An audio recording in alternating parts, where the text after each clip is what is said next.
मित्रांनो, तुम्ही कधी ऐकलंय का? एका निर्जीव भिंतीला चालण्याची आज्ञा दिली आणि ती भिंत चक्क चालू लागली.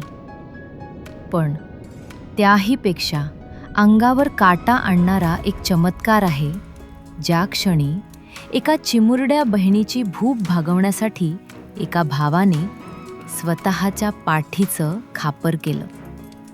स्वतःच्या योग सामर्थ्याने त्यानं आपलं शरीर अग्नीसारखं तापवलं आणि त्या धगधगत्या पाठीवर मांडे भाजले गेले. किंवा एका मूक रेड्याच्या तोंडून वेद वदवले गेले. हे सगळं ऐकायला अशक्य वाटतं, पण हे चमत्कार खरंच घडले होते आणि ते घडवले होते संत ज्ञानेश्वर माऊलींनी. पण मित्रांनो, या चमत्कारांमागे एक अशी वेदना दडलेली आहे, जी ऐकून तुमच्या डोळ्यात पाणी येईल. ही गोष्ट आहे गोदावरीच्या पवित्र काठावर वसलेल्या आपेगाव या गावातील एका अभागी कुटुंबाची. चारही भावंडांचे वडील होते विठ्ठलपंत कुलकर्णी, एक विद्वान, धार्मिक आणि सत्यनिष्ठ ब्राह्मण. आई होत्या रुक्मिणीबाई, साध्या, भक्तिमय आणि अत्यंत प्रेमळ स्वभावाच्या. पण नियतीने या कुटुंबासाठी काहीतरी वेगळंच ठरवलं होतं. विठ्ठलपंतांनी संन्यास घेतला होता, पण गुरूंच्या आज्ञेनुसार पुन्हा संसारात परतले आणि इथून सुरू झाला त्यांच्या आयुष्यातील कठीण संघर्ष. समाजानं त्यांना वाळीत टाकलं, घर दिलं नाही, म्हणून ते गावाबाहेर एका झोपडीत राहू लागले. या कठीण परिस्थितीत ही चारही दैवी बालकं वाढत होती. थोरले निवृत्तीनाथ, धैर्य, संयम आणि स्थैर्य यांचं जणू जिवंत रूप. लहान वयातच त्यांनी जबाबदारी आपल्या खांद्यावर घेतली.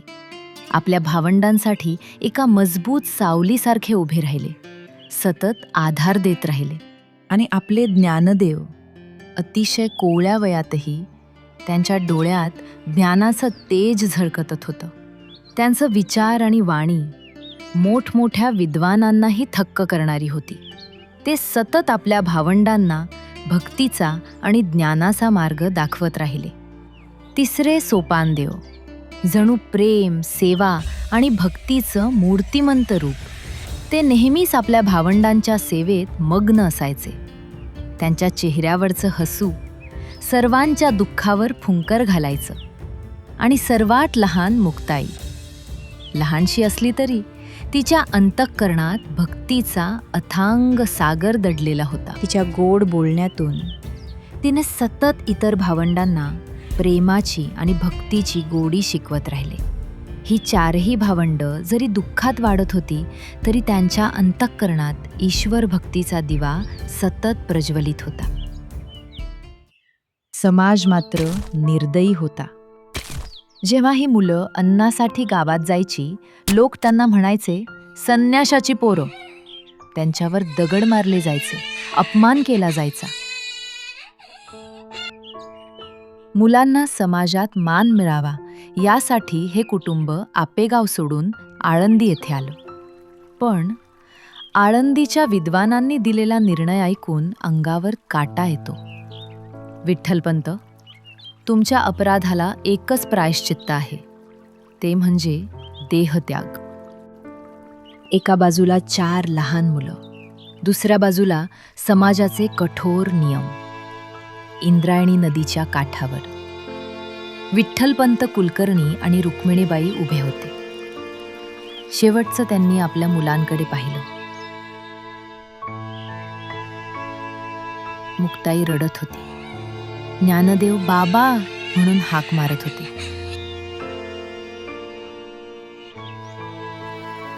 पण मुलांच्या भविष्यासाठी त्या मातापित्यांनी इंद्रायणीच्या पाण्यात जलसमाधी घेतली. 4 लहान मुलं काठावर बसून आईवडिलांची वाट पाहत होती, पण ते कधीच परतले नाहीत.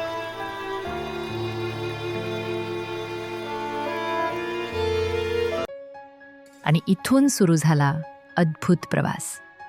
दुःखातून दिव्यता निर्माण झाली. ज्ञानदेव जगाला थक्क करतो.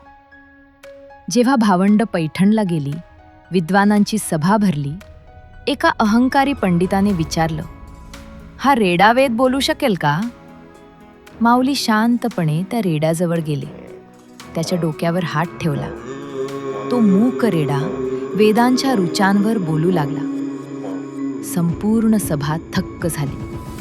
पण माऊली फक्त ज्ञानात महान नव्हते, त्यांच्या हृदयात प्रेमही प्रचंड होतं.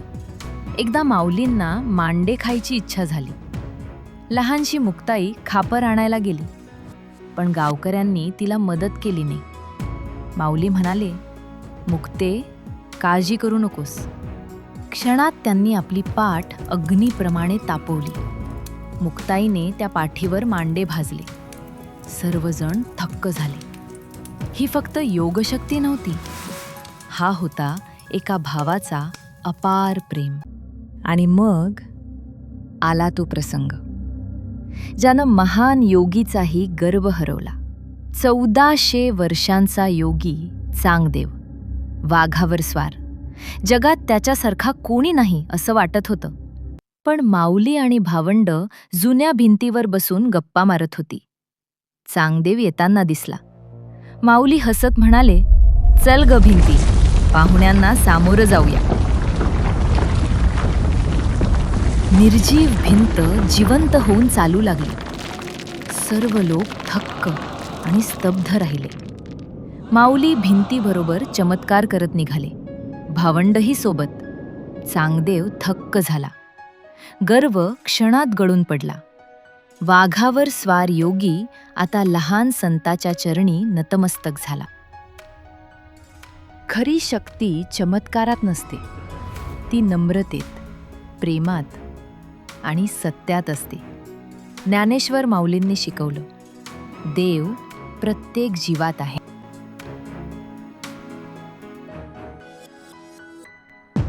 व्हिडिओ आवडला असेल तर जरूर लाईक करा, चॅनलला सबस्क्राईब करा आणि बेल आयकॉन दाबा.